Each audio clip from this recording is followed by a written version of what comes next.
कक्षा 6 गणित अध्याय 13 सममिति में प्रश्नावली 13.2 का आज दूसरा सवाल शुरू कर रहे हैं। तो नीचे दी गई प्रत्येक आकृति में ये जो 4 आकृतियां दी गई हैं, त्रिभुज को एक वर्गांकित पेपर पर बनाइए। वर्गांकित पेपर वही है जो आपके पास जो कॉपी मिलती है ना, ऐसे ऐसे जो ग्राफ बने रहते हैं, जिसमें बचपन में कम कक्षा में जब थे ना, पहली दूसरी में, उसमें अंक जब लिखने की प्रैक्टिस होती थी, वो ये पेपर था, ठीक है ना। वही वाला पेपर जिसमें चौकोर चौकोर बने रहते थे, ये वर्गांकित पेपर कहलाते हैं, ठीक है।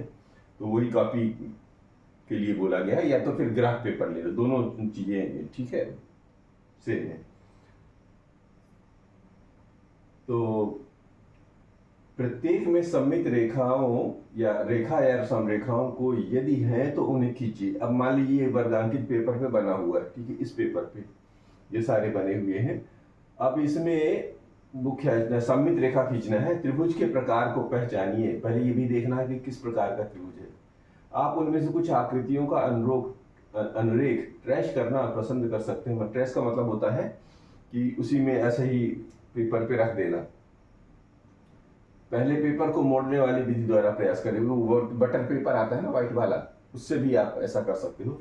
तो देखिए इस तरह की यहाँ पर कुछ कागज काटे हैं अपन लोगों ने, तो इससे समझने का प्रयास करते हैं। ये कैसा दिख रहा है? ये ऐसा दिख रहा है, ठीक है। इसमें देखेंगे कि ये और ये दो बराबर हैं और ये थोड़ा सा ज्यादा सा लंबा है। तो अगर हम इसको यहां से मोड़े, ऐसा देख रहे हैं कि ये दोनों भुजाएं एक दूसरे को ढक लेती है ना, ये देखो ढक लिया। तो ये इसमें से कितनी बनी? एक ही बनी। और अगर कहीं से भी मोड़ने की कोशिश करें तो बराबर बराबर नहीं ढक पाएंगे, देखो, है ना। कहीं से भी मोड़े वो कुछ ना कुछ एरिया खाली रह जाती है, देखो ये खाली रह गई, है ना। तो यहाँ पर कितना है? ये कैसा त्रिभुज है? समद्विबाहु। तो इधर वाला कैसा ये दिख रहा है? ये समद्विबाहु त्रिभुज कैसा दिख रहा है? क्या बोल रहा है? त्रिभुज के प्रकार को पहचानिए। तो ये क्या है? समद्विबाहु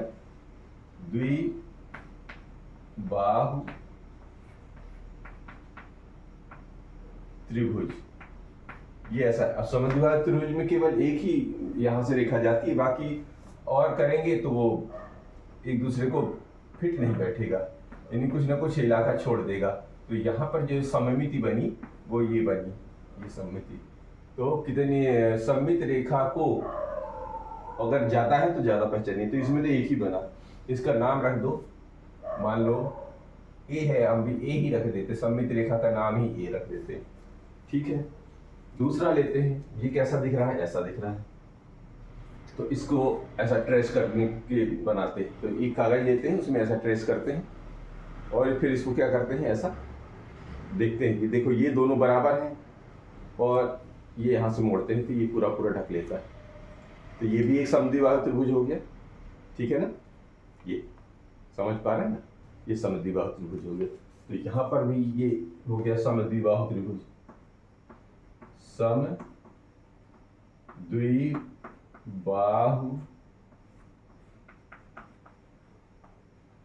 त्रिभुज, ये भी समद्विबाहु त्रिभुज हो गया।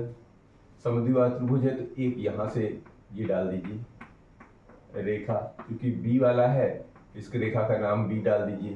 तो एक ही इसमें भी एक ही सममित रेखा बनी। यहां पर देखेंगे ये कैसा दिख रहा है? ये समकोण त्रिभुज दिख रहा है। तो ये समकोण त्रिभुज बना लो, ये ऐसा दिख रहा है ना, ये समकोण त्रिभुज। अब इसको भी मोड़ेंगे, कहां से दिख रहे हैं? ये भी यहां से ये पूरा पूरा ढक लेता है। ये देखिए, ये समकोण त्रिभुज पूरा पूरा ढक लिए, ये 90 डिग्री का कोण और ये बड़ी भुजा, ठीक है ना। तो इसने भी पूरा पूरा ढक लिया। यानी कि यहां से अगर हम इसको, तो ये लिख दीजिए पहले है क्या? समकोण त्रिभुज। समकोण त्रिभुज, समकोण त्रिभुज कहां से जाएगा? यहां से जाएगा और बीचों बीच यहां से। तो ये इसकी सममित रेखा हुई। इसका नामकरण करना है तो ये नामकरण आप सी डाल दो, XYZ एलिमेंट कुछ भी डाल सकते हो, यहाँ पर अभी कोई बंधन नहीं। और ये देखेंगे अलग टाइप का दिख रहा है सबसे, कोई भुजा इसकी बराबर दिख नहीं रही। ठीक है, अब कहीं से भी मोड़ोगे ये, कहीं से ये एक दूसरे को नहीं ढकेगा, यानी ये विषम बाहु त्रिभुज है। कैसा विषम बाहु? ये सारी भुजाएं अलग अलग हैं, है ना, तो ये हो जाएगा विषम बाहु त्रिभुज। क्या लिखेंगे? विषम बाहु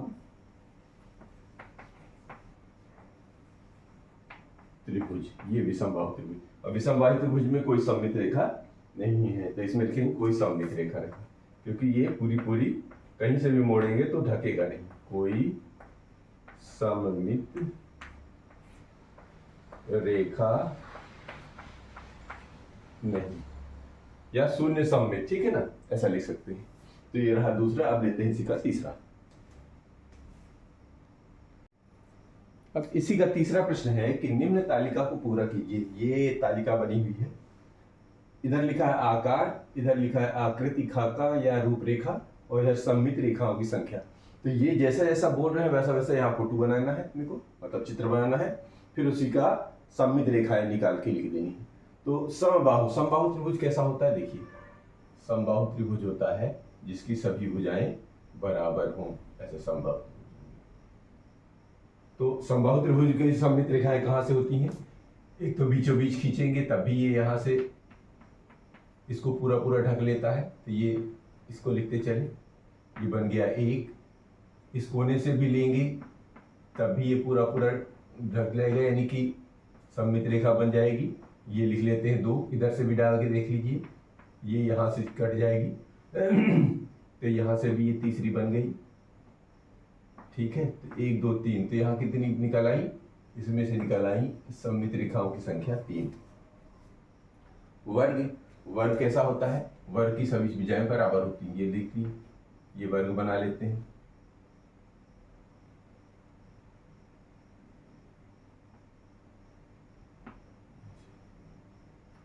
ये वर्ग बन गया। तो वर्ग में कितनी भुजाएं बनेगी? सममित रेखाएं बनेगी। तो वर्ग को पहले कोने कोने से या बीचों बीच से काटेंगे तभी बराबर बराबर ढकेगा। यहां से एक बार एक बीच से बना दीजिए, ये हो जाएगी 1 नंबर की। यहां से भी अगर आप इसको काटेंगे तो भी बराबर बराबर ढक जाएगा, इसका मतलब ये दूसरे नंबर की हो गई। अगर हम कोने से भी अगर हम ऐसे ढकें तो भी ये निकल आएगा, यानी तीसरे नंबर की हो गई ये। अब बची ये इधर वाले कोने को भी ले लीजिए, तो ये भी ऐसा ले लेंगे तो ये चौथे नंबर की हो गई। तो इसमें कितने निकल आते हैं? 1 2 3 4। ठीक है, इसमें 4। वर्ग में कितनी सममित रेखाएं आ गई? वर्ग में आ जाती हैं 4। आयत में निकालते हैं। आयत में देखिए, तो आयत कैसा होता है? ऐसा, ऐसा होता है। अब इसका ढकने का क्या तरीका है? एक तो यही ऊपर से उठा लीजिए, और एक इधर से। कोने अगर करेंगे तो कोने बराबर नहीं ढकेंगे, तो एक तो ये वाली बन जाएगी और एक ये वाली बन जाएगी दूसरी। दो ही सममित रेखाएं बनेंगी। तो आयत में कितनी रेखाएं सममित बन रही हैं? आयत में बन रही हैं 2। आप इसको कागज में भी कर सकते हैं, मतलब कागज जैसे अभी अपन ने मोड़ा था ना, अब जैसे समद्विबाहु ये ऐसा तो ये चीजें जो है आप फोटो में बना लीजिए और फिर उसे मोड़ के देखिए तो वैसे ही दिखा। अब जैसे समद्विबाहु, समद्विबाहु त्रिभुज कैसा दिखता है? ऐसा दिखता है ये। अब समद्विबाहु त्रिभुज में 2 भुजाएं बराबर होती हैं। अब आप मोड़ के देखेंगे तो अगर तीसरी को मोड़ेंगे तो ढकेगा ही नहीं पूरा पूरा, क्योंकि कुछ ना कुछ एरिया खाली रह जाता है, देखिएगा। और इसको अगर ऐसा ढकेंगे तो ये पूरा पूरा रह जाता है। तो आप ये सब कागज में काट के भी कर सकते हैं, देख सकते हैं कितनी बन रही है। तो यहाँ से अगर हम इसकी यहाँ से डालेंगे तो ये एक ही सममित रेखा बनेगी। यहाँ से काटते हैं, मोड़ते हैं इसको। काटना क्यों? मोड़ना बोलेंगे, है ना। यहाँ से बोलेंगे तो ये कितनी बनी? एक सममित रेखा। तो एक ही बनी, तो यहाँ पर लिख देंगे समद्विबाहु त्रिभुज में 1। और समचतुर्भुज कैसा होता है? ऐसा। समचतुर्भुज की सभी भुजाएं बराबर ही होती हैं, लेकिन इनके कोण जो है 90 डिग्री हो ऐसा जरूरी नहीं है। ठीक है, तो ये कहलाता है समचतुर्भुज।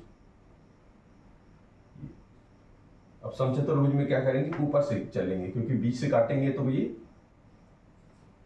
बराबर नहीं बैठेगा। तो समचतुर्भुज में यहाँ से एक बार काटा जा सकता है और एक मोड़ा जा सकता है, और एक बार यहाँ से मोड़ा जा सकता है। बाकी अगर मोड़ेंगे तो चूंकि टेढ़ा है, 90 डिग्री का कोई कोण नहीं है, तो वो सब एक दूसरे को ढकेगा नहीं। तो ये एक तो ये बन जाएगा और एक ये वाली बन जाएगी, ठीक है। ये तो इसमें कितनी सममित रेखाएं हो गई, समचतुर्भुज में हो गई 2। अब आता है वृत्त। वृत्त कैसा बनता है, वृत्त गोल बना लेते हैं, प्रकार से आपको घुमा लेना। अब इसमें चाहे कितनी भी बनाओ, कहीं से भी काटोगे, ऐसे काटो, ऐसे मोड़ो, ऐसे मोड़ो, ऐसे मोड़ो, ऐसे मोड़ो, जितने भी आप मोड़ सकते हो, ठीक है। ऐसा ऐसा ऐसा गिनते जाओ, कोई गिनती है नहीं, यानी कि जितनी चाहो उतनी बना सकते हो। तो ये वृत्त में कितनी होंगी, अनगिनत, अनगिनत, ठीक है। मतलब जितनी आप गिन सकते हो उतनी से भी ज्यादा बनेगी, ठीक है। तो ये कहलाता है वृत्त का। अब इसी का लेते हैं चौथा प्रश्न।